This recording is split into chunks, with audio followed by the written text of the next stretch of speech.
we are in a process of nation building. We are building our nations to have the foundations of a strong state and civil society institutions. But more importantly, we are in a process of developing what I could call a social pact. And Prof called it national interest. But I go beyond, it's not only national interest. What I'm talking about is, it is a space in which everyone knows that we are here in 2018 and what we want to become. What we want to become in 5, 10, 15 years is this. And what are the steps for us to become?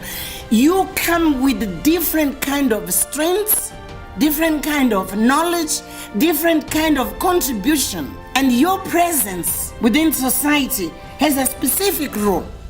But all of us, we are working for a common goal. And we know the common goal, what it is. Mind was formed in order to create a platform on which Africans can share their experiences in order to understand where they've come from, where they are at as of now, and they share ideas about how to go forward. What we need in Zimbabwe is dialogue, dialogue, dialogue. Zimbabweans need to talk amongst themselves much more than they've been doing. And in that dialogue, they need to confront the issues, the challenges that are affecting the country, as well as to identify those things that unite us as a country that we can use in terms of moving our country forward to be able to realize the Zimbabwe that we want. It's the first of its nature after the election. There hasn't been a dialogue that I've heard of where people have come in and the other nationals were also coming in to join into the conversation. This is how the dialogue is going to assist in getting Zimbabwe to the better place we're talking about. It was very clear the depths of pain that the citizens of Zimbabwe have been enduring and they still carry. That Zimbabwe still needs healing, and that healing will come out of honest, open, frank dialogue. It's not about telling the leaders what the rules of the game are.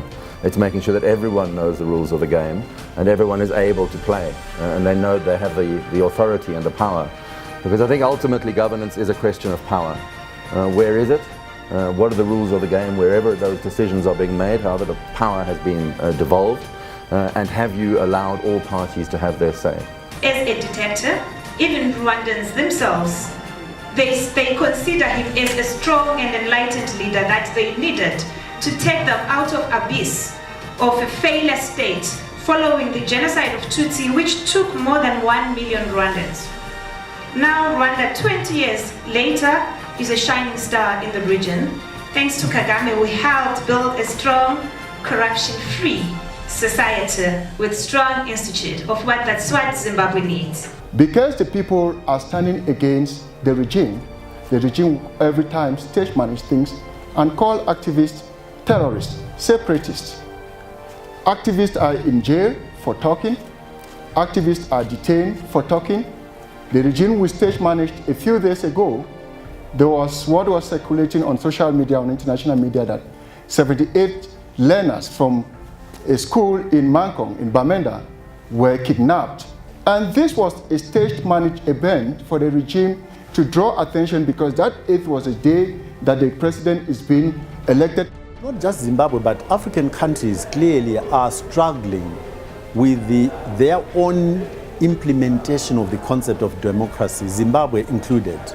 And the elections we've just had, and the elections before that, in fact, keep throwing up challenges which I think are worth revisiting and sharing with other Africans in order to see how to go forward. And one of the ideas that came out, which I liked very much, is that the political space is not just about political parties.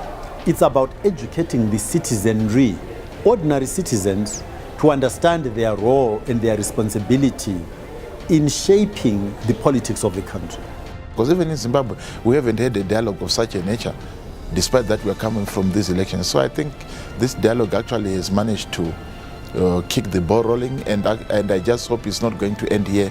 This kind of dialogues, many more will come and actually help us to shape the future. We still have a long way to go. We have many countries that are still grappling with governance and democratic issues, and with providing livelihoods and generally making the lives of their citizens better. Solidarity beyond race, beyond borders is very important for progress and for democracy to thrive, because I think there are people who took time out of their busy schedules, who have nothing to do with Zimbabwe, who have no relatives in Zimbabwe, who have no intellectual interest in Zimbabwe, but who really just came genuinely to say, we know your cause, we understand what your country is going through, and we are willing to stand side by side with you until you reach a better place. Young people to understand when they say the Africa we want. For young people to say, is this the kind of Africa we want to build? Is this the way we want institutions to serve our interests as young people? And of course, I don't have to remind you that young people are the majority of our societies. So democracy is the rule of the majority, right?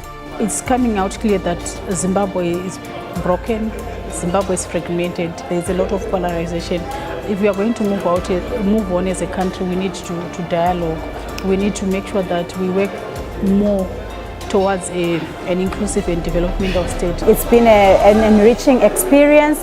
I have learned a lot, and I've also contributed to the dialogue and to the conversations on how we can move forward as a country, and how we can start to mobilize and organize our different constituencies towards a common agenda to get Zimbabwe to a better place.